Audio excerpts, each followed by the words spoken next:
Você não constrói o músculo quando levanta uma barra, faz um clean and jerk, o que seja. Não, você constrói o músculo quando está dormindo. E quem provoca ou quem permite que o músculo seja construído é o hormônio do crescimento, que segregamos em 80% no sono profundo e que não segregamos durante o dia.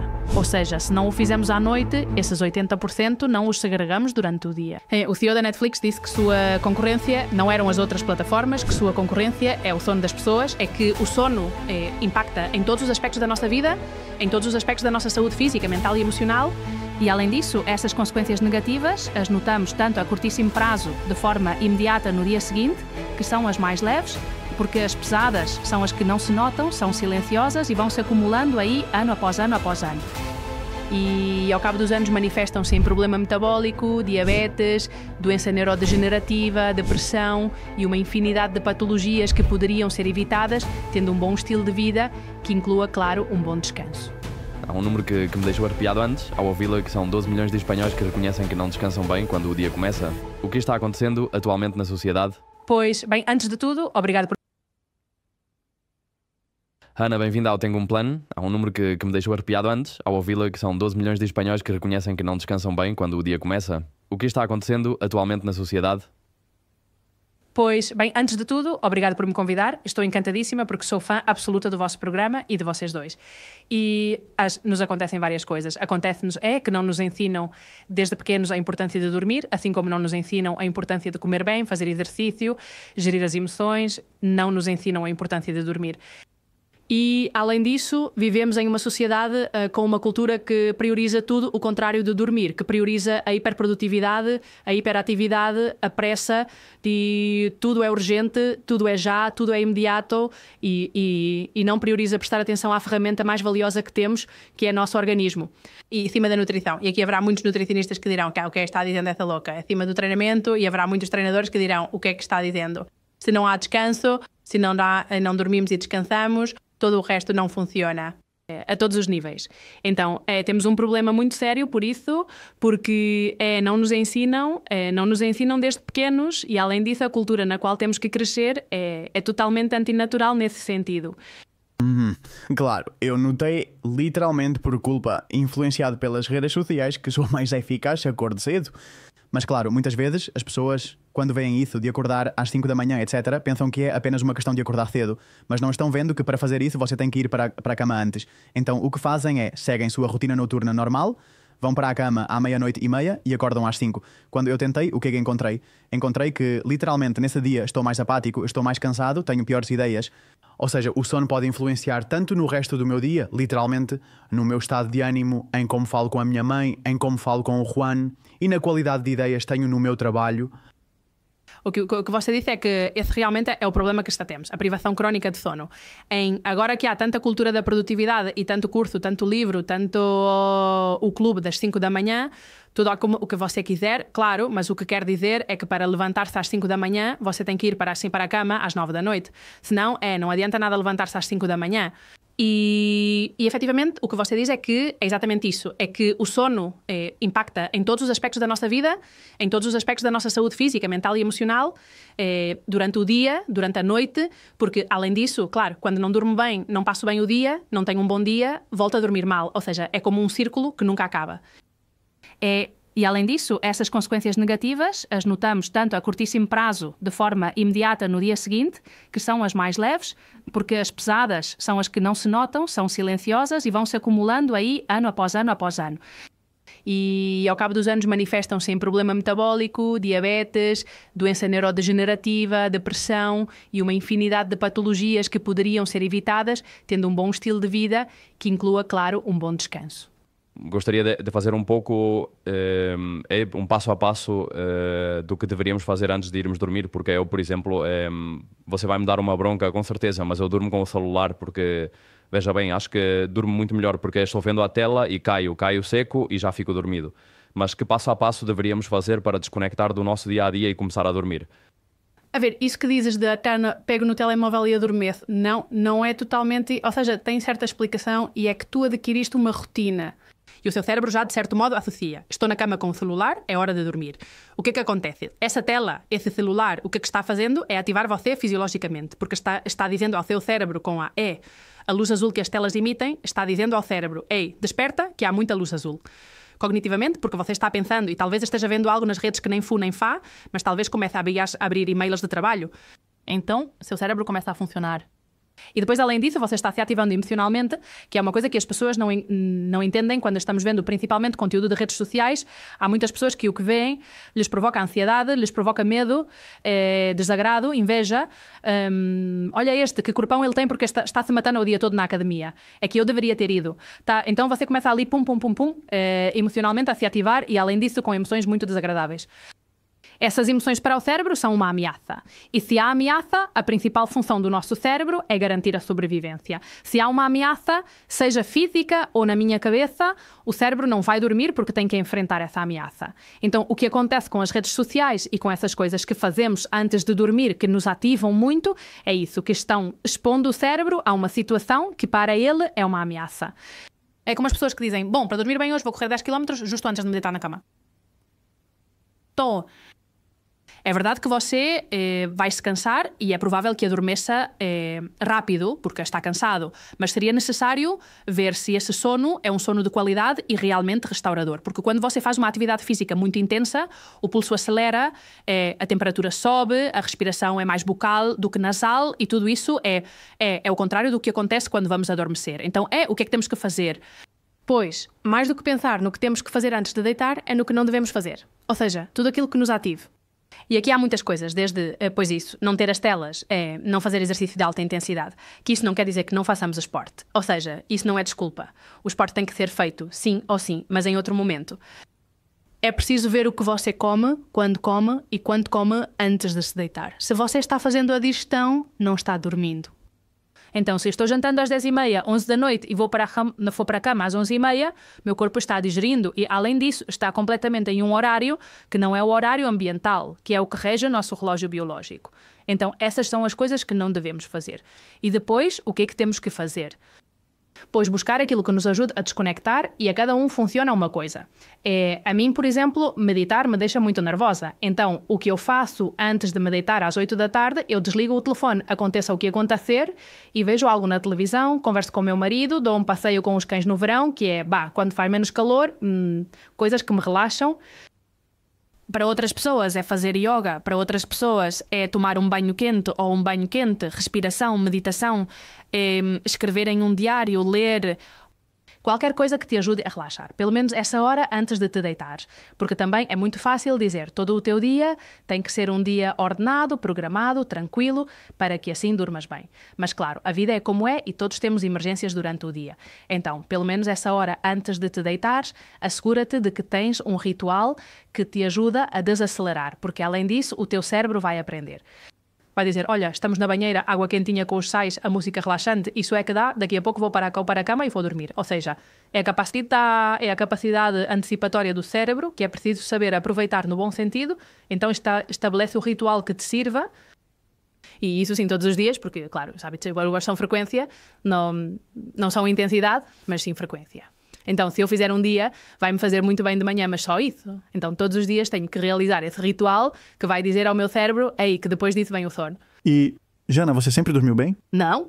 De fato, eu estou aqui falando disso com vocês porque eu fui uma daquelas que disse, para que vou dormir? Sim. Se eu tenho que trabalhar muito e tenho que ser uma super mulher, e eu tinha um cargo que era General Manager, assim bem em inglês, que soa muito melhor quando colocam o cargo em inglês e era a chefe e não dormia nada, eu estava disponível física e mentalmente de segunda a domingo a qualquer hora do dia. Uou.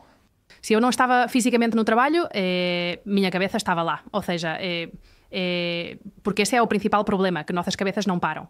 E claro, pois me custava... trabalhar na empresa em que trabalhava era uma empresa de serviços e terminava, fechavam às 11, 11h30 da noite e abria às 6 da manhã. Eu até às 11h30 estava com o telefone na frente para ver se acontecia algo e às 6 estava acordada. Uau! Olhando para ver se acontecia algo, e se num domingo acontecia algo... E lembro-me que um verão fui de férias para Nova Iorque e estive todos os 15 dias de férias em Nova Iorque com o telefone do trabalho e a diferença de fuso horário. Ou seja, imagina... Você acha que é culpa do trabalho ou é culpa de como você é em relação ao trabalho? Talvez, quero dizer, se você é mais uma pessoa que é capaz de se distanciar do trabalho, dizer... ei, já chega, é que não, tenho que dormir. Como se a empresa pegasse fogo de repente, não? Como você vê isso? Agora, com a perspectiva dos anos, porque isso foi há uns 10 anos, não quero dizer culpa, porque também não está bem culpar-se, mas sim que é minha responsabilidade não ser consciente de como sou e de como tenho que viver para não perder a cabeça. Eu sou que se denomina personalidade, que sou hiperperfeccionista. Fui educada quase com disciplina militar, disciplina castrense. Sou muito perfeccionista, muito controladora, tenho muita dificuldade em delegar. Então, claro, as pessoas que somos assim, e além disso, não só aplicado ao trabalho, é que é a tudo. Ou seja, se eu passo a ferro, tem que estar perfeito. Se eu lavo, tem que estar perfeito. Então, claro, até que aprendes que não acontece nada se ficar uma ruga, e isso, sobretudo, se aprende com os anos e com a terapia. Pois eu tive muitos anos, claro, que era tentar controlar absolutamente tudo. Uma equipa de mais de éramos 15 pessoas com esses horários, pois claro, eu ficava louca, mas é questão, durante muito tempo, culpei o trabalho e meu superior. As pessoas que estavam acima de mim, que abusavam de mim, mas não, não soube ali dizer, não, aqui o importante sou eu e eu agora vou embora, não me ocupo disto e agora vou dormir e deixo tudo isso. Fui eu. Então, não quero falar de culpa, mas bem, a responsabilidade era minha. Aí o que é que aconteceu para dar essa virada? Porque agora, antes você era chefe e agora fala sobre descanso. O que é que aconteceu? Agora sou chefe da minha própria vida, sou minha própria chefe, e o que aconteceu foi que tive uma depressão por exaustão. Uau. Descrita, ou seja, tal qual, diagnosticada como tal. No meu caso foi a psicóloga, foi o meu médico de família, que sinto muito porque tinha muitos sintomas. Estou falando de tinha uns 34, 35 anos, comecei a ter muitas lacunas mentais, muitos tiques nervosos, sobretudo nos olhos, nos lábios, névoa mental, ou seja, não era eu. Ou seja, eu era uma pessoa e como que ia em câmara lenta. Não era eu. E depois muitos problemas com o esteroide, o ácido úrico, atenção, resistência à insulina, princípio de diabetes, ou seja, de repente um monte de coisas que dizemos o que está acontecendo aqui. Então fizeram-me exames de todo tipo, porque claro, diziam que com 34 anos não se lembrar das coisas, pois pode ser algo mais grave. Até que um dia meu médico de família me disse, e como você dorme, porque além disso eu fazia tudo bem, entre aspas, eu meditava, treinava, comia alimentos orgânicos, tinha uma boa vida social, ou seja, tudo o que nos livros dizem que é o estilo de vida saudável, eu fazia tudo. Tudo era cheque, desde o meu perfeccionismo. Aí está o problema. Mas o que eu não fazia, que era o mais importante, era dormir. Então foi o meu médico de família que me disse, o que você dorme? E eu disse, pois umas 4 horas por dia, assim, 4 e meia. Ele me disse, então vamos começar. Ele me disse, me fez deixar tudo, mas tudo foi parar de treinar, deixar tudo. Ou seja, estive 15 dias descansando. Dormindo? Basicamente sim. Hostia. Bem, primeiro subindo pelas paredes, porque claro, é como se você dissesse para um cavalo por sangue, fica quieto. Pois é, para o por sangue parece estar certo. Então, nos primeiros dias eu queria subir pelas paredes, mas claro, eu parei de tomar cafeína, ou seja, tudo, quer dizer, foi como um para. Mas houve um dia de reflexão que você acorda, porque claro, para que você vá ao médico, houve um dia que você disse, já chega, quero resolver isso. Como você se sentia? O que aconteceu naquele dia? Pois foi um dia em que meu marido tinha que acordar muito cedo para pegar o AVE, uma viagem de trabalho, e eu acordei ao mesmo tempo, comecei a chorar e disse, Barbas, que eu chamo de Barbas, não sei o que está acontecendo, mas não quero levantar da cama, não tenho vontade de viver, não é que quero morrer, atenção, são coisas diferentes, não tenho vontade nem forças para viver, para levantar e fazer coisas. Quando eu trabalhava em algo que eu adorava, não tinha nenhum destes problemas. É que não tinha nenhum problema. Então, claro, quando você se encontra nessa situação, diz o que é que está acontecendo. E aí foi quando fui ao médico e depois à minha psicóloga, a Marta Redondo, que hoje é uma grande amiga, mas naquele momento me tirou do buraco, mas vamos, literalmente... Qual você acha que foi o problema, sabendo que era um trabalho que você gostava? Era o trabalho ou era a maneira de enfrentá-lo? Você acha que agora mesmo poderia continuar com esse trabalho? Era esta maneira de enfrentá-lo, claramente. Ou seja, não me ocorre nenhum trabalho, exceto, sei lá, médicos desses de urgências que tenham, ou seja, trabalhos hiperexigentes do ponto de vista do stress. O meu com certeza não era. Era a maneira de enfrentá-lo e a maneira de levar absolutamente tudo como se fosse um drama. E isso, claro, há muitas pessoas que somos assim, além disso, e quando não sabes que esse é não quero dizer o problema, que esse é ao que tens que prestar atenção a como enfrentas as coisas. Pois claro, podes estar mudando de trabalho. Eu mudei de trabalho 1000 vezes pensando que o problema era o trabalho. Não, o problema era eu. Claro, eu analiso a tua vida de fora e digo, uau, que mudança, não? Como viveste tu essa mudança de trabalho, de profissão, de atenção? Conta, como viveste a transição? Pois a verdade é que foi bastante orgânico, nada programado, mas foi bastante orgânico. Deixei este trabalho e aí estive uma temporada sem trabalhar e depois comecei a trabalhar em outro lugar, mas já comecei com o meu podcast e já comecei a investigar por minha conta, porque tudo o que eu tinha feito e todas as mudanças que eu tinha implementado para mudar o meu estilo de vida, eu disse, pois vale a pena contar, porque eu olho ao meu redor e vejo que todo mundo está desorientado e me parece que é pelo mesmo motivo, pelo qual eu acabei com uma depressão. Então foi assim que comecei com o podcast, enquanto eu estava em um trabalho de escritório normal e já aos 2 anos disse, ufa, estes são 2 trabalhos, estou voltando a cair no mesmo. Porque, claro, a autoexigência que eu tinha com o podcast, bem, era como, sei lá, sabe? Como se a Prisa tivesse-me contratado e eu estivesse fazendo um programa de máxima audiência. Era uma autoexigência brutal. Então eu disse, pois hoje eu vou tentar. Eu, além disso, sou uma pessoa muito empreendedora, não tenho medo de... Já deixei o trabalho muitas vezes e depois sempre, ou seja, quando você é uma pessoa que trabalha, sempre se sai bem. E eu disse que depois vou-me dedicar ao podcast. E assim foi como comecei a já me aprofundar mais, comecei a estudar, fiz uma mestrado em Fisiologia do Sono, e outras formações, e foi já, cara, mas tudo de forma muito orgânica. Não, e sobretudo não foi planejado. Tem gente que planeja muito o seu sucesso, eu não. Jana, temos aqui o teu livro que se chama Aprende a Descansar e tens aqui um método que se chama As 7D para cuidar do teu bem-estar físico, mental e emocional. Vamos falar um pouco sobre ele. Vamos a que nos contes um pouco sobre do que trata este método. Pois, e esse método precisamente são, digamos, os 7 passos que eu dei pois quando vimos que o meu problema era que não dormia, que não tanto que tivesse um problema, mas que não dormia. E é um pouco Sim, é uma reflexão sobre o que eu fiz e escrevi o livro porque acredito que pode ajudar, ou seja, com a mais absoluta humildade e modéstia. Mas acredito que pode ajudar muitas pessoas que não estão conscientes e que pensam que têm um problema gravíssimo. E simplesmente o problema que têm é que não sabem para que serve dormir, porque é importante dormir e o que podemos fazer para cuidar do nosso descanso. Então, as 7 Ds, eu sempre as explico agrupadas. As 2 primeiras são decisão e disciplina, porque para cuidar do sono e do descanso, ainda mais na sociedade em que vivemos, é preciso tomar a decisão de que essa é a sua prioridade. E ser muito disciplinado, porque estamos rodeados de tentações. Saídas, jantares, qualquer coisa na televisão em horário nobre começa às 11 da noite. O CEO da Netflix disse que sua concorrência não eram as outras plataformas, que sua concorrência é o sono das pessoas. Isso foi dito pelo CEO da Netflix. Então, o objetivo das plataformas de reprodução e redes sociais é captar nossa atenção. Quanto mais tempo, melhor. Então, vivemos rodeados de uma quantidade de tentações que é preciso ser muito disciplinado e ter muito claro qual é a prioridade na sua vida. No meu caso, agora é descansar. Isso não quer dizer que eu seja aqui a mais legal e o resto não. Ou seja, cada um, de acordo com as circunstâncias que tem suas prioridades.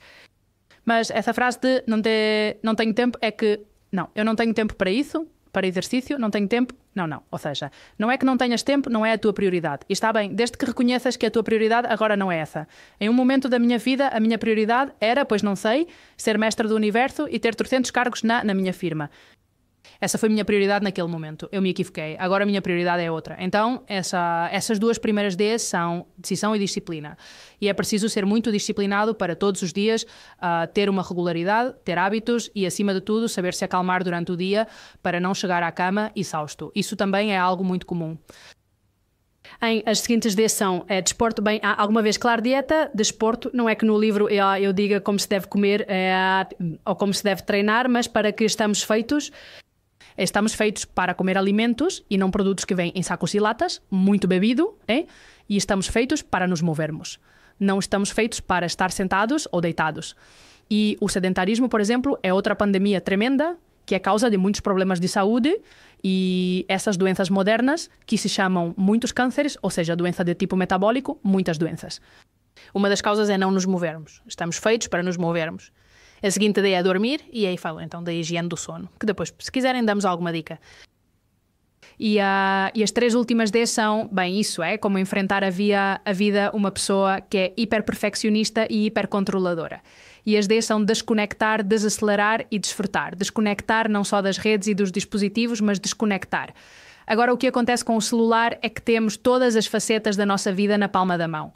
Então, temos o trabalho, os amigos, os filhos, quem os tenha, as afeições, os estudos, temos tudo o tempo todo, ao mesmo tempo, no mesmo lugar. Então, o nosso cérebro não é capaz de estar gerindo todas as facetas da vida. Então, é preciso saber que se eu agora estou aqui com vocês, estou aqui. Não estou pensando que tenho que fazer as compras, nem estou aqui ou por aqui fazendo as compras por baixo. Se estou com a minha família, estou com a minminha família, não estou trabalhando. Então, se estou treinando, não estou ouvindo um destes livros em modo rápido que as pessoas fazem, o que me parece horrível. O de ler um livro em 1 hora. Não, pessoal, você lê um livro, não faz outra coisa. Então, isso para mim é uma das coisas que mais me ajudou, porque o cérebro precisa de um pouco de sossego. Não ir para isso, a multitarefa. Desacelerar é basicamente viver a vida no seu ritmo e não pretender que tudo seja já. Pois como se eu estou terminando aqui com vocês e digo, enquanto respondo a última pergunta, vou pedir o Uber para ir à estação ou seja, de freia. A famosa multitarefa, não é? Sim, ou seja, é o grande mito da multitarefa, sobretudo, além disso, aplicado às mulheres. Que é mentira, literalmente mentira. É fisiologicamente impossível fazer 2 coisas ao mesmo tempo. Mulheres também não. Nossa, eu não sabia. Fisiologicamente é impossível, ok? Eu acreditava no mito. Como tu disse, que as mulheres fazerem 2 coisas ao mesmo tempo? Eu pensava que sim. A outra coisa é que a sua mãe seja um gênio, uma gênio, claro. Mas isso é diferente. Mas nosso cérebro não pode fazer 2 coisas ao mesmo tempo. Não pode ter a atenção plena em 2 coisas. Aqui há uma ressalva. Pode sim estar fazendo algo mais mecânico ao mesmo tempo que algo mais de função executiva. Ou seja, você pode estar andando, porque uma vez que começa a andar, vai sozinho, não precisa ficar pensando agora um pé, agora o outro. E vai escutando algo, um podcast, por exemplo. Então, isso sim você pode fazer. Mas se você vai ouvindo o podcast, eu sempre dou este exemplo porque é que isso literalmente acontece comigo. Eu ouço podcast quando levo os cachorros para passear. Se eu estou atenta para que o cachorro não coma algo, deixo de escutar. Ouço, mas não escuto. E se estou atenta ao que estou escutando e prestando atenção no podcast, o cachorro come o que quiser ou morde outro cachorro ou vai saber. Então é que não podemos. Não podemos porque nosso cérebro não tem essa capacidade. O que acontece connosco, mulheres, é que temos capacidade para passar mais rápido de uma coisa à outra, para mudar o foco atencional mais rápido que os homens. Por isso os homens, em geral, têm mais facilidade para se concentrarem, porque não passam tão rápido de uma coisa às outra e nós passamos de uma coisa às outra. Mas 2 coisas ao mesmo tempo com atenção plena não é possível. E assim, para começar, em ordem de prioridades e em relação ao descanso, em relação a dormir bem, quais primeiros passos, em ordem de importância, uma pessoa deveria dar para se aproximar de um melhor descanso? Ficou uma que vou dizer, porque acho que é a mais importante. Que é outra das coisas que eu esqueci, que é desfrutar. E isso também é algo que nos está afetando muito pelo estilo de vida que estamos desenhando agora. Todos os momentos da nossa vida têm que ser produtivos. E tudo o que faço, pois eu sei lá, vou treinar, tenho que tirar a foto para subir nas redes e dizer que estou treinando. Vou comer e antes que alguém toque um prato, não. Foto para subir porque estamos no restaurante tal. Então, não desfrutamos das coisas. Tornou-se viral agora, que acabou de ter o fim de ano, tornou-se viral uma foto. Não, é que não sei o que era. Não sei se era um fim de ano de algum país, não sei o que era, mas era uma imagem de as pessoas com os celulares observando algo. Bem, não observando, vendo uma tela na qual estava sendo reproduzido algo que estava acontecendo em tempo real. Então, essa é uma realidade e é como vivemos a vida. Estamos vivendo e a retransmitindo, mas não a desfrutamos. Então, ser capaz de desfrutar de coisas ordinárias, como bem, comer com sua família, agora que vocês estão aqui, que não vivem aqui, bem, estar apenas atento naquele momento em que estás comendo com tua família e desfrutar desse momento, porque também temos o costume de esperar coisas extraordinárias, as férias, o aniversário, o casamento, sei lá. Mas depois chega um drama e acabou-se e aí não se desfruta de nada. Então essa parte de desfrutar das coisas, de tudo o que fazes, na medida do possível, para mim é quase teria que colocar em primeiro lugar. Caramba, a primeira... Quase que sim. É complicado, hein? Mas é que quando vives amargurado tudo é uma merda. Sim, total. Ou seja, se eu estou amargurada, você acha que eu quero comer um brócolis? Se estou amargurada, não. Exatamente. Eu quero uma pizza. Daquelas de grossa, com queijo nas bordas. E se estou amargurada, triste e penso que tudo é uma porcaria e que nada tem solução, você acha que vou querer ir à academia? Para quê? Fico aqui a morrer, fico no sofá vendo Netflix, não é? Então é que tem que encontrar, porque senão a vida é muito dura e não precisam acontecer coisas muito graves para que a vida se torne insuportável se não desfrutas das coisas que fazes. E depois do que você viveu nestes últimos anos, lo que has investigado y estudiado y todo eso, ¿cómo defines ahora para ti la felicidad? Então, levantar-se todas as manhãs e fazer o que quiser. E isso não significa que eu fique, quer dizer, e essa é a minha ideia de felicidade, veja bem, é como a ideia de sucesso, que cada um tem a sua. Para mim, a felicidade é acordar de manhã e ser dona do meu tempo e do meu dia. E terei dias com uma quantidade de porcarias que nem imaginas, mas foi eu que decidi. Então, não sei se chamá-lo de felicidade, plenitude, desfrute, não sei como chamá-lo, porque há muitas teorias, mas para mim eu durmo tranquila, veja, porque todos os dias faço o que eu escolhi fazer. E há coisas que gosto mais, outras menos. Quando chego ao final do trimestre e tenho que fazer as coisas das faturas, pois fico furiosa porque odeio. Mas bem, eu escolhi isso. É que se fala pouco sobre isso, mas uma das coisas que mais afeta a tua saúde mental é dedicar-te ao que gostas ou dedicar-te a algo que te agrada. Sim, bem, aí isso é uma arma de dois gumes. É verdade que quando trabalhas em algo que não gostas ou que te amarga profundamente é muito duro, mas também é verdade que quando trabalhas em algo que gostas muito é muito difícil colocar limites. Eu agora, por exemplo, que trabalho em algo que me fascina, eu dou palestras, conferências, faço entrevistas, crio conteúdo, eu adoro.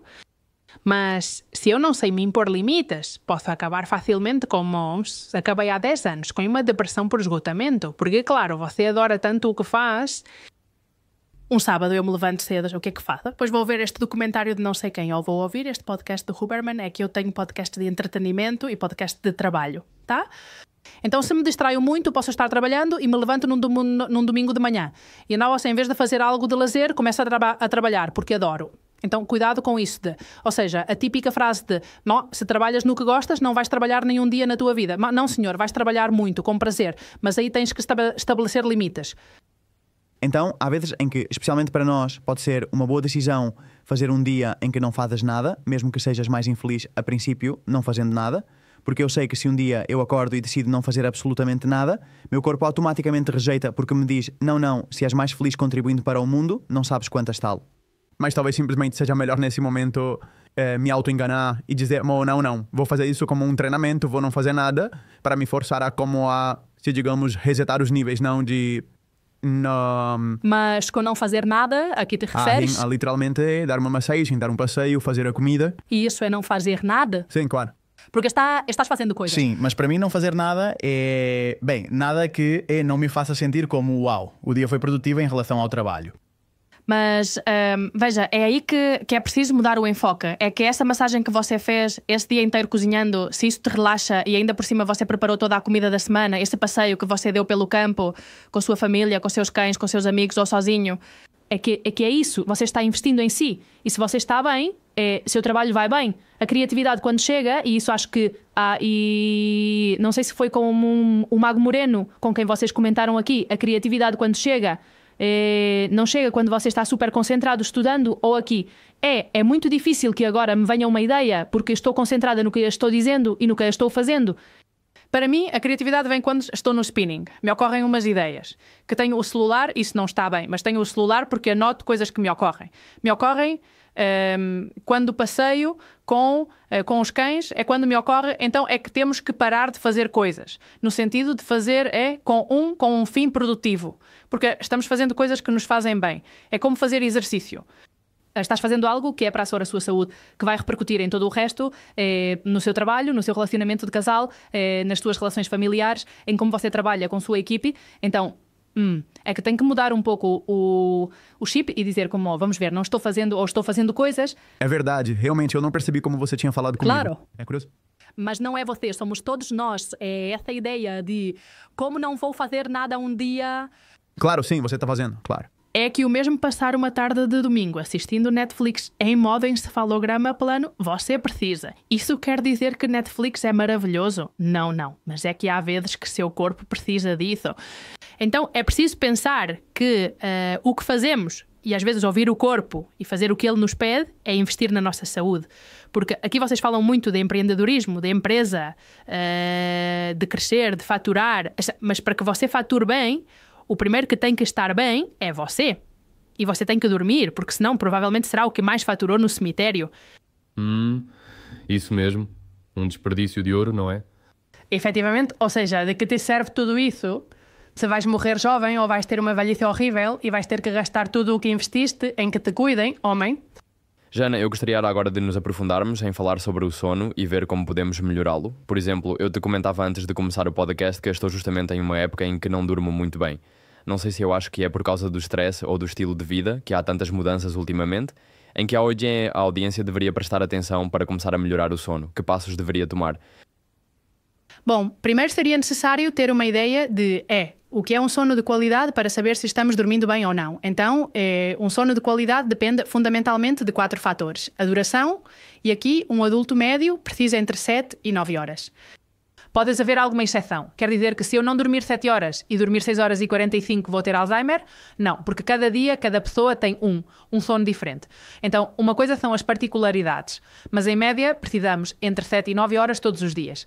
É verdade que, por exemplo, nós agora com 22 precisamos mais de 9 e à medida que os anos avançam, você vai precisando mais de 7 ou isso não importa? Sim, ou seja, é verdade que com a adolescência vocês, são jovens, não são adolescentes, mas são jovens, muito jovens. Então, na adolescência, a média é entre 9 e 10 horas por noite e depois disso, quando já se entra na idade adulta, cai para 7, 9. Mas dentro disso pode haver uma pessoa que precisa de 9,5 e tenha 40 anos e eu, por exemplo, com 7, 7,5 vou bem. Então, estes são sempre médias que é preciso tomar com cautela, tá? Mas isso de que eu fazia de com 4 horas vou bem, não, já te digo eu que não. A menos que tenhas uma mutação genética que existe, que tem acho que é 2% da população mundial, ou seja, um percentual mínimo, a menos que tenhas essa mutação, não, com 4 horas não vais, não há discussão. Então, duração por um lado.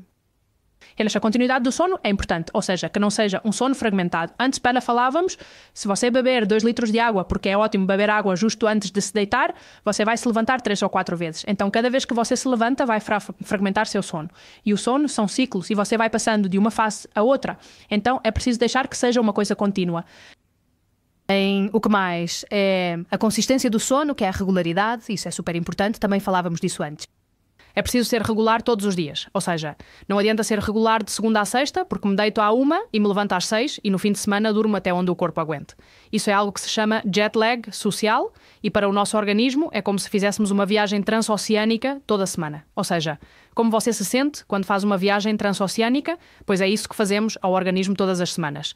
Ou seja, a regularidade é de segunda a domingo e também pode haver exceções. Haverá algum dia que você vai dormir tarde.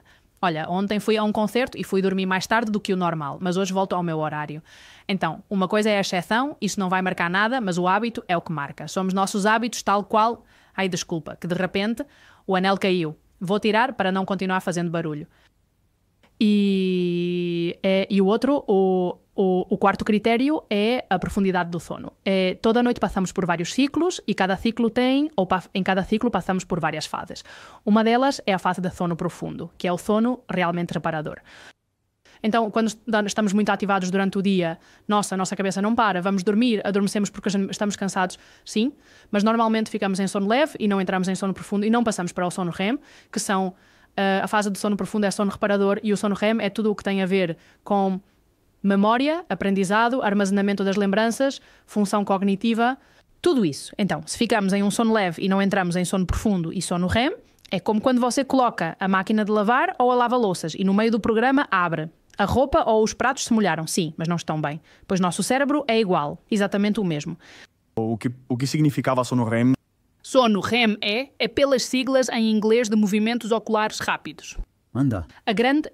Uma das principais diferenças entre o sono não REM, que é o leve, e o profundo, e o REM, é que no sono não REM temos um cérebro inativo, entre aspas, em um corpo ativo. Ou seja, esses momentos em que estamos dormindo e nos movemos, pois isso de repente dormes com alguém e te dá um chute ou um golpe, não? Pois isso é o sono não REM. No sono REM é o contrário. Temos um cérebro ativo, muito ativo, é quando sonhamos, em um corpo inativo. Porque se o nosso corpo fosse ativo, aquilo que estamos sonhando o vivi, nos levantaríamos e o viveríamos. De fato, há patologias do sono quando não há inibição da função motora, pois as pessoas sonâmbulas se levantam e vivem o que estão sonhando. Então, uma das principais diferenças é essa. E depois, o sono REM se caracteriza por isso, porque embora tenhamos os olhos fechados, mas quando se observa as pessoas dormirem, vê-se que os olhos se movem. Qual é o movimento que os olhos fazem? Como assim? Você sabe quem é Marujita Dias? Não vai saber porque é muito jovem. Bom, procure no Google que você vai ver. Mas bem, é como se movessem de um lado para o outro, mas muito rápido. Isso às vezes se vê nos pornôs. Sim, muito rápido. Uau. Sim. Veja porque na internet há muitos vídeos de... Certo. De Marujita. De Marujita ou de pessoas em sono REM. É que Marujita, a verdade é que aqui há um salto geracional importante. Mas bem, era uma folclórica que fazia esse movimento, mas com os olhos fechados. Quantificando em números, não é? Juan, por exemplo, ele adora gadgets, é rastrear a saúde e tal. Então, o de rastrear todas as noites como dorme e tal. Não tenho aqui, isso não te diria quanto é em fase de REM, fase... E é muito legal porque ele marca, ou seja, eu rastreá-lo é uma... Ele é um nerd. Rastrear literalmente com profundidade isso.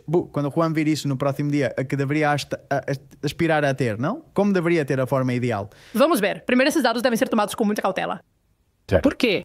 Porque esses dados, primeiro, dependem do dispositivo. E isso, bem, de aqui aos próximos anos, isso vai ser o mega boom. De fato, na última convenção que houve da Apple para apresentar as novidades do próximo ano, dos próximos anos, um dos focos em que a Apple vai se concentrar muito é no tema saúde, através do Apple Watch. Já estão trabalhando em que o relógio meça a glicose somente com o relógio, sem necessidade de um medidor daqueles que se picam. Ou seja, daqui aos próximos anos vamos a ficar muito impressionados.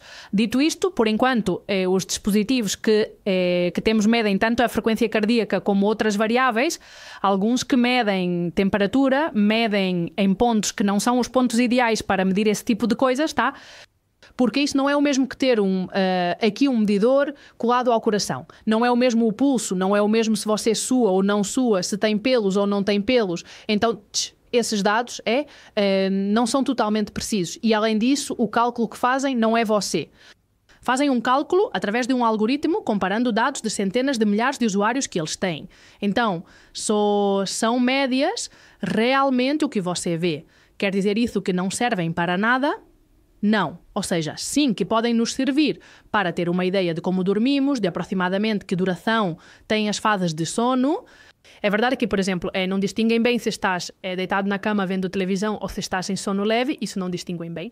Mas bem, sim, ou seja, se te mostra 0 sono profundo e 0 sono REM, é bastante provável que tenhas tido muito pouco sono profundo e muito pouco sono REM. E depois é que a quantidade de sono profundo e REM a cada noite difere de uma. Na mesma pessoa a cada noite difere, porque depende da atividade que teve durante o dia, da quantidade de adenosina, que é uma molécula que diz ao cérebro quanta atividade houve e quanto descanso precisa.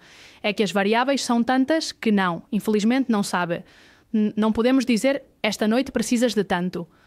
Por isso os dispositivos que te dão nota, que para mim é uma coisa que me deixa muito nervosa, porque te dão nota e você pode achar que descansou bem e ele diz, um sono de 65, não, sobre 100, Então, o que você faz para isso? Você prioriza como você se sente, não é? Sim, absolutamente. Eu, de fato, já não veja, é que eu já me conheço muito, então já sei quando dormi bem, quando não. E além disso, já te digo, é que já meu autoconhecimento nesse sentido é muito grande. Mas antes, sim, isso me afetava. Ou seja, eu me levantava bem e de repente é verdade que para mim o meu dispositivo favorito é que não sei se posso dizer bem, é uma pulseira americana. Sim, chama-se Whoop. Para mim é o melhor. Melhor que o anel, o Oura Ring. Sim, para mim sim. Mas olha, não pela medição em si, porque é verdade que a Oura avançou muito na medição. E além disso, uma coisa muito boa que o Oura tem é que não emite campos eletromagnéticos enquanto dormes. O que também é um grande tema, não está constantemente conectando com o aplicativo, então não está interferindo com o sono. Mas o problema que vejo com o anel é que eu treino, é peso livre, crossfit e com a barra não posso. Então toda a medição da minha atividade física eu perdia. Por isso sempre gostei mais da pulseira Whoop. E não sei porque estava dizendo a vocês sobre a pulseira. O negócio da pontuação, porque veja, o Apple Watch sim te mostra por blocos. É fase de REM, depois a outra é a de profundo, não? Sim. O que você recupera aí? O sono profundo é a fase de sono de restauração, regeneração dos tecidos, é quando segregamos maior quantidade de hormônio do crescimento. Olha, vocês que treinam, que se vê que treinam, quando você faz um exercício, sobretudo de força, o que faz é romper fibras. E quando dorme é quando constrói o músculo. Ou seja, você não constrói o músculo quando levanta uma barra, faz um clean and jerk, o que seja. Não, você constrói o músculo quando está dormindo. E quem provoca ou quem permite que o músculo seja construído é o hormônio do crescimento, que segregamos em 80% no sono profundo e que não segregamos durante o dia. Ou seja, se não o fizemos à noite, esses 80% não os segregamos durante o dia. Então, o sono profundo serve para isso. Depois, bem, essa hormona também o que faz é regenerar qualquer tecido que, pelo uso diário, então... O cérebro é limpo durante o sono profundo. O cérebro tem um sistema de limpeza, que é o sistema linfático, e funciona somente quando estamos dormindo e em sono profundo. E o que as células da glia fazem ou seja, os neurónios meio que se retraem, deixando espaço entre os neurónios, e o líquido da glia percorre o cérebro e vai limpando, eliminando todos os resíduos que geramos pela atividade neuronal. De facto, há muita pesquisa em que está analisando a ligação que há entre o mau funcionamento do sistema linfático por privação de sono crónica e desenvolvimento de doença neurodegenerativa como Alzheimer, como demência por acúmulo de umas proteínas, a beta-amiloide e a tau. E está-se observando como há uma relação, ainda não se pode dizer que é causal, mas sim que há relação entre a acumulação dessas proteínas por mau funcionamento do sistema de limpeza do cérebro e mau funcionamento por mau descanso. Então, essa é outra coisa que acontece quando dormimos. Outra coisa que acontece no sono profundo é que as proteínas que se encarregam de fortalecer nosso sistema imunológico é nesse momento que atuam.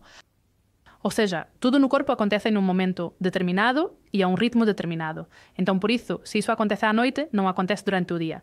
Durante o dia, o corpo está em outras coisas e a energia do corpo está em outras coisas.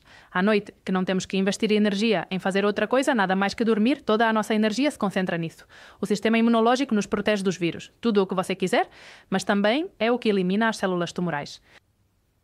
Que isso também as pessoas não sabem, mas o sistema imunológico é o que limpa. Todos, ao longo do dia, pela oxidação dos tecidos, fabricamos células tumorais. Há células que se tornam tumorais. Essas células são eliminadas pelo sistema imunológico. Se esse sistema não funciona bem, o problema não é que você vai pegar um resfriado mais rápido ou mais frequentemente, é que pode ter um problema mais grave a longo prazo.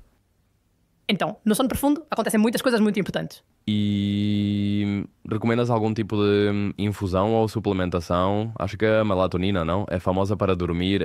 Há alguma que funciona e que melhora radicalmente? Há muitas coisas. A melatonina é um hormônio que nós fabricamos, ou seja, se não temos nenhum problema, a fabricamos de forma natural. Então, eu, por exemplo, antes de me suplementar com melatonina, me suplementaria com muitas outras coisas, porque se o meu problema não é que não segrego melatonina, para que vou tomar melatonina? Isso por um lado. Por outro lado, aqui na Espanha, nos Estados Unidos, é diferente. Em outros países, se pode comprar de acesso livre, tem maior concentração. Aqui acho que o máximo não sei se é 1,9 miligramas, ou seja, uma coisa insignificante. Ou seja, um tratamento começa a partir de 5 ou 6, ou seja, que é mais uma coisa, é um placebo mais do que outra coisa.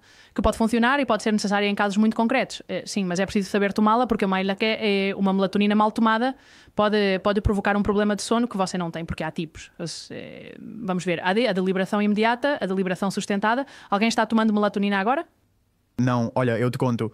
Tive uma experiência muito ruim com a melatonina, porque tinha um voo de volta de Nova Iorque para a Espanha e eu estava um pouco assustado porque nunca tinha feito um voo tão grande e sabia que quando voltasse teria que me readaptar ao horário espanhol. Então, decidi comprar melatonina. Deveria ser dessas de liberação rápida. Bom, e a de fatal que me deitei no avião. Bem, me sentei no avião, tomei a melatonina. Então, de repente, senti muito sono, mas é que depois de 3 horas senti uma ativação. Claro. Mas como se tivesse tomado um pré-treino, então era como, que diabos, não consigo dormir, estou super ativo e ainda faltam 5 horas de voo. Então eu disse, ok, nunca mais tomo isso. Claro, é que a liberação rápida é para pessoas que têm problema para adormecer. Claro, sim. Mas se o seu problema é manter-se dormido, se você toma uma liberação rápida, o que é que acontece? Você cai como um cesto, mas em 3, 4 horas está como uma moto. E além disso, é preciso saber quando tomar a melatonina, dependendo de quando é o nosso pico de melatonina, que isso cada pessoa tem o seu. Uau. Então, o mesmo você está provocando 2 picos de máxima concentração de melatonina que está virando o seu relógio biológico. Ou seja, está dando a volta. Então, está com a melatonina que parece que como posso comprar sem pela internet, parece que é inócuo. Não, não é inócuo, nada é inócuo. Nenhum suplemento é inócuo. Já te digo, há muitas coisas. Mas olha, para o que me comentas do jet lag, muito mais eficaz do que tomar qualquer coisa é quando chegares aqui, dependendo da hora a que chegares, mas se normalmente os voos de Nova Iorque, que chegas tipo 8 da manhã. Sim, normalmente o que costumam fazer é os voos de transatlânticos, colocam o voo, já sabe, de lá às 10 da noite ou 9 ou 8 da tarde de lá, e você chega aqui por volta do meio-dia ou uma manhã avançada. Tentam fazer isso para... Chegue e fique ao ar livre no sol. Se não houver sol, ou seja, eu não me lembro de nenhum voo que tenha bem, eu tinha chegado à noite. Ou seja, se chegas à noite, ótimo, vais dormir. Mas se chegas ao contrário, expõe-te à luz natural o máximo possível. E aí sim, faça atividade de alta intensidade. Porque o que precisas é que o teu corpo se ative. Ou seja, você tem que reiniciar esse processo de cansaço durante o dia, para que à noite eu durma. Se durante o dia eu não me canso, à noite não vou dormir. Embora restem muito poucas horas de sol, nesse caso você recomendaria fazer um HIIT, por exemplo, ou algum exercício de alta intensidade para se proteger de... É no caso de quando você chega de manhã, que os voos dos Estados Unidos costumam chegar de manhã. Certo. Então, para se proteger do jet lag, nesse caso, é sair ao sol. É fazer exercício de alta intensidade, ou pelo menos ativar o corpo e, acima de tudo, nada de cortilos, mesmo que te sintas muito cansado, nada de café. A maneira de recuperar o ritmo é de estar o quanto antes adotar o ritmo de sono do lugar onde você está. Assim como eu digo, se você vai para Nova Iorque, imagine, típica viagem de trabalho de 2 dias, se puder manter o ritmo de sono de origem e não adotar o de lá, se os horários permitirem, é muito melhor. Você vai para lá, certo? Então, você mesmo que durma de dia, o corpo não alucina? Agora, é que para o seu corpo ainda não é dia. Ou seja, é um dia ambiental. Outra coisa é que você vai, se você vai ficar 10 dias, mas se é um voo típico que você vai, dá uma palestra, seja o que for, e volta no dia seguinte. Já melhor não quebrá-lo e continuar igual. Claro, você segue seu ritmo e na volta tem o ritmo aqui. E outras coisas, por exemplo, como uma tilha. A camomila. A camomila. Valeriana. Pois sim. Ou seja, vamos ver, depois também, como tudo, né? Agora vendem-se muitos preparados de muitas ervas, todas ao mesmo tempo, para que as tomes antes de dormir. O que se comprovou cientificamente é que estas ervas funcionam quando são tomadas em infusão ao longo da tarde para nos ajudar a acalmar o sistema nervoso. Se me disseres, vou tomar este preparado em comprimido antes de dormir, eu te diria, olha, vai à loja de produtos naturais, compra as folhas naturais, assim sabes o que estás tomando. Faz o teu litro de infusão e vais tomando 2, 3 horas antes de te deitares para não teres que ir ao banheiro. Isso vai funcionar muito melhor. Depois, por exemplo, suplementação com magnésio antes de qualquer outra coisa. E isso todos deveríamos tomar magnésio e vitamina D, porque todos estamos com falta de magnésio e vitamina D. E o magnésio, sem estar, entre muitas outras coisas, contribui para a saúde do sistema nervoso. O sistema nervoso é o que nos faz, quando nos deitamos superativados, ficar... tenho que fazer isto, tenho que fazer aquilo, que não me esqueça disto. Ai meu Deus, que mal foi a entrevista de hoje, vamos ver se amanhã fazemos melhor. E este vídeo não me agrada. Isso é o teu sistema nervoso, o simpático, que é o ramo da ativação a todo vapor. Quando para dormir precisas que esteja ativado o outro ramo, que é o parasimpático. Então, o magnésio ajuda bastante. O magnésio, levar uma vida equilibrada primeiro e depois. O magnésio é o que nos ajuda, contribui para ter um sistema nervoso mais calmo e a baixar um pouco os níveis de ansiedade. Ou seja, você recomendaria o magnésio antes de qualquer tipo de melatonina ou coisas do tipo? Eu tomo magnésio todos os dias do ano. Eu também, depois de treinar e antes de dormir. Caramba. A única coisa com que eu tenho problema, já te comentou isso a Sérgio. Há pessoas que causa prisão de ventre ou o contrário. Sim, mas isso você tem que ver a forma. Então veja a forma porque há magnésio, bisglicinato, há muitas formas. Então você tem que ver a forma. E depois há em cápsula, em pó. Então vai experimentando. Sim, é uma coisa. De fato, há pessoas quando têm problemas de prisão de ventre que lhes recomendam magnésio pela manhã. Caramba. Sim. E uma pergunta, eu antes um hábito que assim eu tinha, sobretudo no colégio, porque claro, aí eu não gostava da vida que tinha, era cortilar. O cortilo em algum momento faz bem, Sim. Mas não descontrolada, né? efetivamente. Um cortilo é um cortilo, não é meia-noite. Ou seja, passar como meia-noite. A sesta é uma resposta fisiológica. É bastante habitual, 7 ou 8 horas depois de termos levantado, ainda por cima costuma coincidir com a hora depois de comer. Que se tivermos tido uma refeição mais ou menos copiosa, sentimos um certo cansaço, mas porque a energia está fazendo a digestão, não por outra coisa. Mas é fisiológico sentir, não todo mundo, mas há pessoas que precisam ou sentem essa necessidade de tirar uma soneca. Mas são 20, 30 minutos, não 3 horas. Se você precisa de 3 horas, é porque seu sono à noite não está sendo reparador. Você leu, suponho que sim, sobre o tema de algo a ouvir sobre Da Vinci, de que ele fazia como sono polifásico e que dormia meia hora só a cada 4 horas ou algo assim. Isso existe? Há pessoas para quem isso funciona bem ou existe para um corpo humano que isso funcione melhor ou? Até onde eu sei, o ser humano é monofásico. Há animais que são bifásicos, outros que são polifásicos. Os cães, por exemplo. Os cães são polifásicos. Os cães dormem? É verdade. Vão tirando cochilos, não é? Então, isso quer dizer que às 3 da manhã estão ativos e depois voltam? Pode ser que sim, é possível. Que maravilha. Mas o ser humano, sim, é verdade que há as pessoas que estudam antropologia, sim, há uma teoria de que antes éramos bifásicos porque tínhamos como um primeiro sono, primeiras horas da noite, depois acordavam para ter relações sexuais, depois voltavam a dormir novamente até o amanhecer. Não sei, não posso te dizer se é verdade ou não, porque desconheço, não tenho conhecimento suficiente desta parte da nossa evolução. O que eu sei é que nós agora somos monofásicos.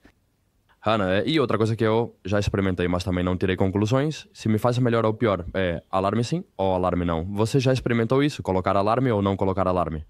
Eu agora acordo sem alarme todos os dias, mesmo porque eu sou muito matutina, então a menos que tenha que pagar um voo às 5 da manhã, não preciso de despertador. Aqui entram vários fatores se você é uma pessoa, ou seja, não, existem 3 tipos de cronotipo, matutino, vespertino e intermediário. Aos matutinos eu me incluo, somos os que naturalmente acordamos muito cedo e de manhã temos muita atividade, estamos muito ativos, nossa máxima capacidade física cognitiva é de manhã, nas primeiras horas. Os vespertinos são o contrário. Essas pessoas têm dificuldade, levantam-se de manhã e têm dificuldade para começar, mas no entanto são super produtivas nas últimas horas do dia. Então, se você é vespertino e tem que se levantar às 7 da manhã todos os dias para ir trabalhar, provavelmente vai precisar de um alarme porque o seu relógio biológico, ou seja, a hora de acordar naturalmente não são às 7 da manhã. Eu, por exemplo, não preciso, mas no seu caso sim. Vai-te ajudar muito se você se deitar cedo, claro, mas se além de ser vespertino, porque como você é mais produtivo à tarde e à noite, fica até às 2, 3 da manhã fazendo coisas e tem que se levantar às 7, bem, é um problema, você vai dormir, não vai ter um sono reparador, então no dia seguinte você vai estar mais cansado e vai acumulando. Então, para essas pessoas, veja, é curioso porque o relógio social, o relógio de trabalho, o padrão é das 9 às 5, você se levanta entre 7 e 8 da manhã. Nosso relógio social é jantar super tarde, os horários de prime time super tarde, os espetáculos são super tarde e o relógio ambiental é totalmente contrário a isso. Então, aqui estão convivendo o relógio ambiental, o relógio biológico de cada um, o relógio social, o relógio laboral, tentando sincronizar 4 relógios que cada um vai a um ritmo.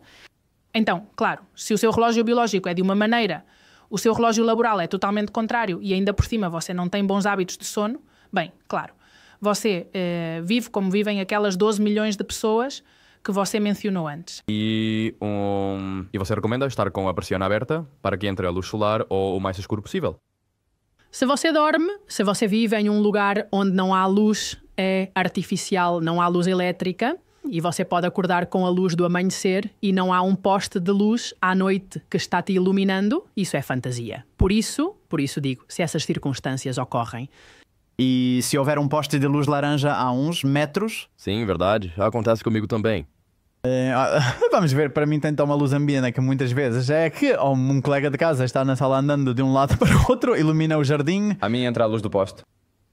É que para dormir precisamos de escuridão. Escuridão total, silêncio total. Como é a noite fechada, você não tem luz.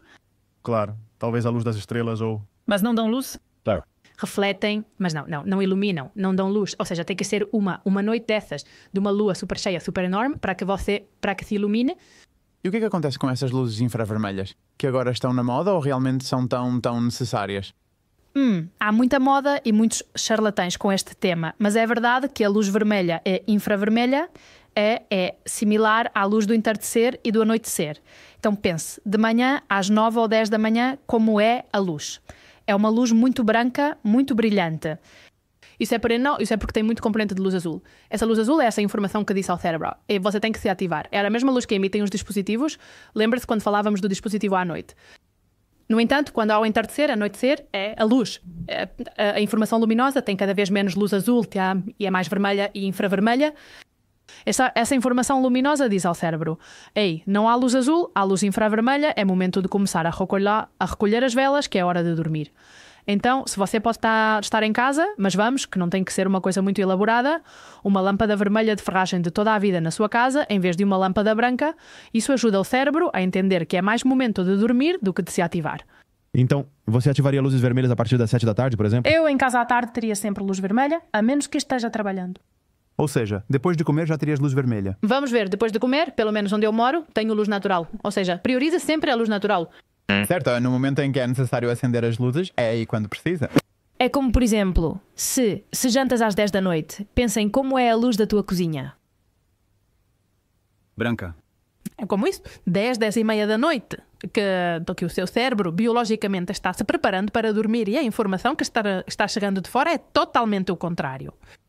É verdade que isso que li uma vez que é cuidado ao levantar-se no meio da noite, interromper o sono, e porque você está com sede e abre a geladeira, porque a luz da geladeira é como luz azul, não é? Ou isso é demais? Um pouco. Isso é bem superficial. Acho que se alguém tem um problema de sono, há muitas outras causas antes do que a luz da geladeira. Certo. E já para terminar de falar assim de coisas mais nerds, temperatura ideal? Vamos, mas isso não é nerd. Não, já está bom, não? Ainda falta o travesseiro, ainda falta o Umidade. colchão. Eu também uso um umidificador em casa, hein? Claro, fantástico. Mas é que isso não é esquisito. É que olha, dissemos escuridão total, silêncio total. A temperatura é super importante. Antes eu disse a eles, se você faz atividade física de muita intensidade, o que acontece com o seu corpo? Que a temperatura corporal sobe. Para adormecermos, o corpo diminui 1 ou 2 graus a sua temperatura basal. Se você está, porque é que acontece em uma noite de agosto a 25, 26 graus? Que não há quem durma, porque a temperatura externa é tão alta que o corpo não consegue expulsar esses 2 graus de temperatura que precisa expulsar. Então, é preciso dormir em um ambiente fresco e em um ambiente com uma umidade adequada. Isso também depende muito de onde vivemos, depende de cada um, mas se vivemos em um ambiente muito seco, podemos ter o problema de que as fossas nasais sequem e então começamos a respirar pela boca, a garganta seca e começamos a pigarrear. Podemos começar a roncar e um ronco pode acabar derivando em uma apneia do sono se não tomarmos providências. E tudo pode ser porque a garganta fica seca. O negócio da apneia do sono, o que era? Que me lembro que tinha, era mais comum do que parecia, não é? A apneia do sono é um transtorno respiratório do sono. E o que acontece com a apneia é que durante alguns segundos a pessoa que sofre disso fica em apneia, não respira. Se eu faço isso uma vez, não me acontece nada, mas uma pessoa com uma apneia muito severa pode ter, ou seja, 500, 600 cortes de respiração durante a noite. Então, claro, mas esses são 500 cortes de oxigênio para o cérebro. Mas o que dizes, meu Deus? Pois essas pessoas têm que dormir com máscara e tudo, não é? Claro, dormem com um CPAP. É um dispositivo chamado CPAP, que o que faz é que entra mais oxigênio e então... Meu Deus. Não há essa interrupção de oxigênio, porque ficam, mas segundos. Então, a configuração do quarto, claro, estás no verão, vocês têm que usar o ar-condicionado ou que usam para refrigerar sem que isso te irrite a garganta? Porque aqui vai por todos os lados o problema. Vamos ver, noites trópicas, vamos ver, que também temos que ver de que lugar geográfico estamos falando. Dormir com ar-condicionado, vamos ver. Eu, por exemplo, sim, durmo com ar-condicionado. Se faz tanto calor que não vou conseguir dormir, ligo o ar-condicionado, ou pelo menos ligo antes e durmo com tudo fechado para que o quarto esteja o mais fresco possível. Tudo bem, eu também. Ou seja, sim, é melhor passar um pouco de frio que você tenha que se cobrir com o cobertor, né? Digamos. Eu é que sou quase mais da preferência. Ou seja, eu com calor não durmo bem. Nada, se sei que não vejas, eu acho que também todo mundo... Mas claro, se por um lado é necessário que o quarto esteja um pouco mais fresco, como que é um pouco... é como que me parece um pouco estranho que seja recomendável se cobrir, não? Porque sim que é verdade que é recomendável como ter algo que se apoie em cima de você, pode ser algum cobertor. Não é recomendável. Existem alguns produtos que são mantas de pressão, que são mantas pesadas, mas não é que seja recomendável. Mas isso é algo dito, não é? Como que a pessoa descansa melhor com isso? Supõe-se que há pessoas que isso relaxa, basta-me sentir um peso em C, mas é como gente que precisa. Eu, por exemplo, preciso dormir coberta com um lençol, mesmo que esteja morrendo de calor, mas isso é por uma mania minha, não porque eu preciso fisiologicamente, porque me dá uma sensação estranha não ter nada em cima. E as mantas de pressão, o que a pressão faz é ajudar a relaxar, mas não é que seja recomendável, é que há gente que isso ajuda. Certo. Ou seja, simplesmente é algo já por preferência. Sim. É como o do colchão ou do travesseiro, que também aí há umas...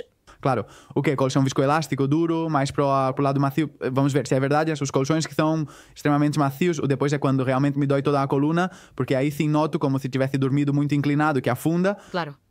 E talvez um colchão mais... Por exemplo, o Juan e eu temos que ir a muitos hotéis, e já percebemos que literalmente há cadeias de hotéis que gostamos mais do que outras, só porque o colchão é mais duro. Total, sim. Vamos ver, né? Para dormir, mas por conforto, precisamos que o colchão tenha certa firmeza. Aqueles colchões em que você funda são muito desconfortáveis porque você acaba tendo dor articular e isso faz com que você acorde. Mas dito isso, o nível de firmeza depende tanto de cada pessoa, ou seja, o importante em um colchão, por exemplo, se é de casal para dormir em dupla, é que tenha uma coisa que se chama INDEP, ou seja, que permita a independência de leitos. Ou seja, que se um se move, o outro não saia voando. E que permita que o material se adapte a cada uma das pessoas. Como se chama? Independência do quê? Independência de leitos. E isso é por causa da estrutura do colchão. Há colchões em que se alguém se move aqui, o outro faz pum! Claro, como está a ser. Efetivamente. Mas isso não tem nada a ver com o fato do colchão ter 2 metros, não é? 2x2. Eu, certo. Por exemplo, tenho um de 2x2. Entendi, claro. Você diz distância. Sim, porque quando quero me juntar, me junto, e quando quero dormir à vontade, me separo. Porque esse é um tema que não se fala tanto, mas muito poucas pessoas dormem bem, como a famosa imagem de lá abraçadinhos. Quase ninguém deve vir a... Não, de facto, há uma coisa que se chama, em castelhano não sei como traduziram, mas em inglês é sleep divorce, mas é entre aspas, porque é gente que dorme, o resto fazem juntos no mesmo quarto, mas dormem em quartos separados. E eu já experimentei e te asseguro que é verdade. Dormes muito melhor. Então, que decisão você tomou com Barbas? Não, eu continuo dormindo com o Barbas, continua valendo mais a pena para mim, continua valendo mais a pena ao Barbas, mas não descarto que em algum momento não nos compense dormir, o que é dormir juntos, é verdade. Mas gente que respira fundo, que se mexe muito, que emite muito calor, e há outro, eu por isso comprei a cama de 2 metros, porque o Barbas emite muito calor e me sufocava muito.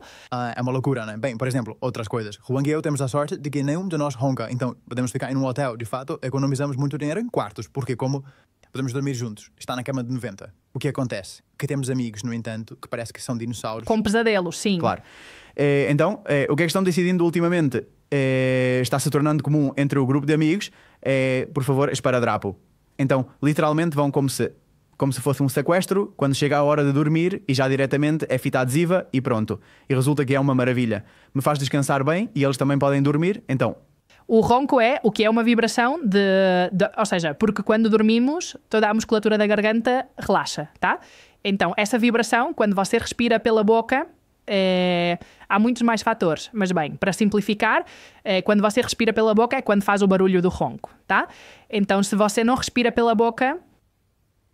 Dá-me um segundo. Sim, termina à vontade. É que estou aqui com um resfriado, desculpa. Tá? Não, tranquilo, eu entendo. Eu tive uma gripe terrível no Natal. Se você respira pela boca, é quando a boca seca, as cordas, toda a garganta, tudo, e pode provocar ronco, pigarro, etc. Então, uma maneira muito boa de garantir que você respira pelo nariz, que é a respiração fisiológica, a boa. Isso não é muito bom de se dizer, mas bem, para que nos entendamos, a boa é pelo nariz. O melhor é um esparadrapo. Ou seja, que é algo saudável. Então, até certo ponto, o ronco não é necessário. Quero dizer, não é que essa pessoa precise roncar. Claro, é um problema. Não há um ronco. Só é normal, entre aspas, o ronco postural, que é quando fazes vira e para de roncar. Pronto. Do travesseiro, depende de como há travesseiros que você está assim, depende de como você está. Mas o ronco, somente o postural, com mudar de postura, se resolve bem. Todos os outros é preciso ir ver o que está acontecendo aí. E você bem, isso já suponho que será cada um da casa, como sempre. Mas esse tema das máscaras para dormir, Maravilhoso. Ou seja, tudo o que te facilite, na primeira coisa que faço quando faço uma mala tampões de cera, isso já é um conselho pessoal, Sabe onde se conseguem esses tampões? por Amazon. Claro, porque o que o tampão de cera faz é cria um vácuo. Ou seja, não é para perfurar ou seja, não é para enfiar ali que você fica surdo, mas cria um vácuo. Então você não ouve. Os de espuma e os de silicone, depende de como está o seu canal auditivo, não ajustam bem. certo. Isso, e uma máscara de dormir é a primeira coisa que coloco na mala. Mas mala, mas em casa não tem. Em casa durmo com tampões, sim, pois veja, porque não estou a ter essas intimidades, porque tenho uma cadela muito velha que ronca como um hipopótamo. Puxa, pobrezinha. E não podemos, sim, coitadinha, e ainda mais nós, que não conseguimos dormir bem. Pois caberia um cachorro esparadrapo, é um pouco estranho. Pobrezinha minha, não é? E além disso, dorme aos pés da cama. Temos dois, um que felizmente o grandalhão, o mastim, não quer dormir connosco, é independente, mas a outra dorme aos pés do Barbas e isso é como um hipopótamo. Claro, no final o amor está acima do descanso. Saio eu antes da minha vida do que a cadela, já te digo eu. Mas, Jana, uma cama de 2x2, isso é enorme, não? É como um quadrilátero. Isso mesmo. Uma maravilha. O melhor dos melhores investimentos que fizemos. E o travesseiro? Recomendas algum tipo de travesseiro em específico? Isso é o mesmo que o colchão, depende do que você gosta.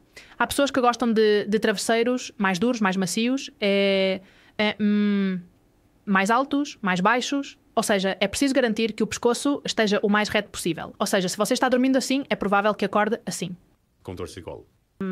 Ou se você está ao contrário, se está aqui apoiado, é provável que esteja assim. O que favoreça que seu pescoço esteja o mais reto possível, mas dito isso, é o que for mais confortável para você. É verdade que recomendam a posição como fetal, não é? Para descansar. É a mais fisiológica. A que não é recomendada é de bruços. Certo. Que há muita gente que se acalma muito com a pressão. Acalma-os e eles adormecem de bruços. Mas é verdade que isso é pior para o pescoço e as costas. A mais fisiológica é de lado, sim. E a posição onde o coração trabalha menos, isso já é demais, não? Isso há... Sim, há teorias de que se dormes sobre, mas é que realmente o coração não está no lado esquerdo do corpo. Como assim? Pumba. O coração está no centro e está ligeiramente orientado para a esquerda. Mas o teu coração está no centro, não está de um lado. Então, isso de estou esmagando o coração. Não, o teu coração está no centro. Droga. Isso eu não sabia. Já por última pergunta que tenho é a parte de. Esqueci, acho que era sobre o banho quente antes de dormir. Algum tipo de ritual que facilite, além do que comentávamos antes sobre as luzes, o celular, leitura, o que for. Dizem que se você tomar um banho quente, por exemplo, pode ajudar muito a relaxar o sistema nervoso. É verdade? O calorzinho, o conforto do calorzinho, é verdade que ajuda nos ajuda a relaxar em geral. Também te digo que estão sendo feitos estudos, porque agora, como estão tão na moda os banhos em gelo e em água fria, etc., e estão sendo feitos estudos de como isso afeta a relaxação do sistema nervoso antes de dormir, e está-se vendo que até mesmo a exposição ao frio ajuda mais a essa relaxação do que a exposição ao calor. O que acontece é que entrar na água gelada antes de dormir há um bloqueio psicológico que muitas pessoas que não... Bem, eu não seria capaz, já te digo. Mas sim que... Sim. Bom, é que é verdade que o contraste térmico, ou seja, para que o nosso corpo esteja em perfeita harmonia, por assim dizer, precisamos de contraste de todo tipo. De ingestão e jejum, de sono e de atividade, de frio e de calor. Precisamos de contraste. Então, quanto mais contraste térmico tivermos, melhor vai funcionar todo o nosso sistema e mais equilibrado vai estar o sistema nervoso. E sim, está-se estudando muito o tema do frio. Acontece que também com o frio é como com o jejum. Agora, há um boom do tema do frio, mas é preciso ver quanto tempo de exposição, como deve ser essa exposição, ou seja, qual temperatura é a ideal, é como o jejum com... Ainda há muito que estudar sobre se o jejum de 72 horas é melhor que o de 16. É que ainda há muito... que o jejum fisiológico é bom porque fomos feitos para isso, sim. Jejuns de uma semana à base de água. Não tenho o conhecimento para dizer categoricamente sim ou não, mas é verdade que há muita evidência a favor e muita evidência não tão a favor. Então, cuidado. A última refeição que temos que fazer, a que horas deveria ser? Pois olha, deveria ser 2 ou 3 horas antes de te deitar, se possível, quando ainda há luz lá fora, que é verdade que no inverno, na Espanha, por exemplo, isso é difícil. Eu agora faço minha última refeição às 7h30. E no verão, 8 no máximo. Vou para a cama às 10 no máximo. E o tipo de alimentação? Você também presta atenção nisso? Alimentação, pois o mais natural possível. Se é que no final é tudo bastante mais fácil do que nos... ou seja, comida natural. Ou seja, antes de abrir qualquer produto, por mais que diga saudável, sem glúten, sem açúcar, tudo sem. Antes de abrir qualquer produto que venha em um pacote, comida natural... E aí não posso te falar, ou seja, quanto ao tipo de alimentação, eu posso te falar por experiência, não por conhecimento, mas eu acho que estamos mais feitos para uma alimentação onívora, tendendo a carnívora, mais do que uma baseada em plantas, o que não quer dizer que não se deva comer plantas, mas eu acho que estamos mais projetados para o outro. Eu acho que tenho um bom descanso, pelo menos me sinto muito bem quando acordo e não meço isso de uma forma bem, exceto assim, observando como eu acordo. E percebi que acho que durmo bem porque sou capaz, não sei porquê, de, mesmo tendo muitas coisas na minha cabeça a nível de trabalho, sou capaz de que no momento em que adormeço não tenho preocupações. Sou capaz de separar a preocupação do sono, não é? E estou tranquilo. É como se, literalmente, eu sinto como se fosse uma janela em que não acontece nada, mas depois acordo e voltam novamente os prazos, tal.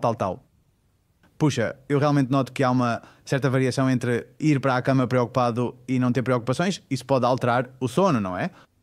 Homem, é que eu diria que não tenho os dois estudos, mas vamos, ou seja, é estudos para nomear, mas eu diria que é a causa número 1 da insónia.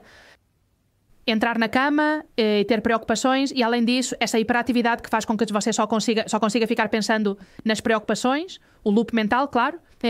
Tem muita gente que acorda no meio da noite em um micro despertar, que isso é bastante comum e é normal, não tem problema. Mas o que é que acontece? Que se você pega uma preocupação ou algo e começa a pensar nisso, claro, o cérebro já se ativa e você não volta a dormir, fica pensando no seu problema. Então, sim, ou seja, no seu caso, ter essa capacidade de separar, isso é maravilhoso. Eu, por exemplo, não tenho essa capacidade. Por isso tenho que me dosar muito durante o dia, porque se chego derrapando, vou passar do ponto. Eu ia te perguntar, cuidador, para as pessoas que têm dificuldade em separar isso, como você faz? Você disse dosificando. A chave para mim durante o dia é a organização. Quanto mais organizado e planejado for o seu dia, melhor você vai chegar à noite e melhor vai dormir. Porque o que acontece? Aqueles dias que não estão planejados e que você vai apagando incêndios, que é como muita gente vive, vão apagando incêndios. E agora isso, e agora aquilo, me liga fulano, me pedem não sei o quê. Isso faz com que o seu sistema nervoso, o simpático, ou seja, aquele que é de alerta, esteja constantemente ativado. Ou seja, estamos constantemente em modo alerta. E não é preciso pensar em coisas muito loucas. Ou seja, em modo alerta pode ser que fulanito tem que me mandar o vídeo editado, que não sei quem tem que subir, que tenho que ligar para este entrevistado, porque que tenho que acompanhar minha mãe ao médico, que as crianças não sei o quê. Ou seja, isso é estar em modo alerta, estar constantemente com a preocupação na cabeça. Então, se o nosso dia é assim, vamos chegar à cama com o que se chama simpaticotonia, que é esse sistema de alerta superativado que fisiologicamente se traduz em níveis de cortisol muito altos, respiração acelerada, frequência cardíaca muito alta, tudo isso que é com temperatura alta do corpo, o que é contrário a dormir. Então, quando você é uma pessoa como eu, que tem dificuldade em deixar as preocupações de lado, para mim a chave é ter um dia planejado. Que pode haver coisas durante o dia que sejam uma emergência. Que, bem, eu deixo espaços durante o dia para atender emergências. Mas eu na sexta-feira à tarde planejei toda a minha semana e sabia que hoje às 7 ia levar Thor, o cachorro, para passear. Às 9h30 tinha spinning. Ao meio-dia saía para Madrid. Às 3. Às 15 chegava aqui. Ou seja, o que vou fazer na viagem de ida, o que vou fazer é que isso é planejar. E haverá pessoas que digam, ela está louca. Não, é que eu não deixo espaço para a improvisação, porque quando improviso e perco o controle, é quando começo a dizer: "Mexi o podcast da semana que vem, que não fiz nada", então começo a fazer as coisas rápido, por impulso, sem pensar.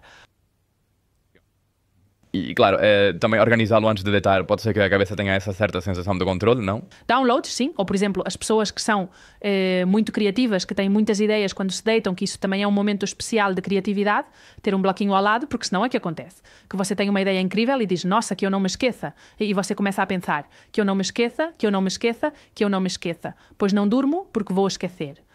Então, ter um caderninho ao lado para descarregar até o famoso journaling, escrever um diário. Há pessoas que isso funciona maravilhosamente para isso, para deixar o dia, solto isso ali. Pois isso que não gostei, essa discussão que tive, isso que saiu mal, solto isso ali e pronto, e ali fica.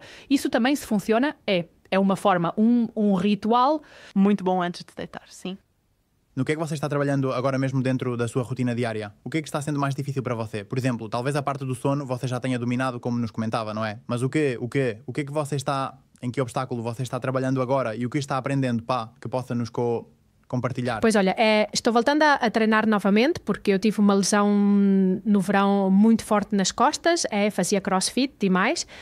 Caramba, já é a pessoa que se machucou nas costas, além disso. Pois vamos que fiquei com um prego assim dobrado e... Mãe do céu, é tipo um chicote, não é? Sim, as lombares.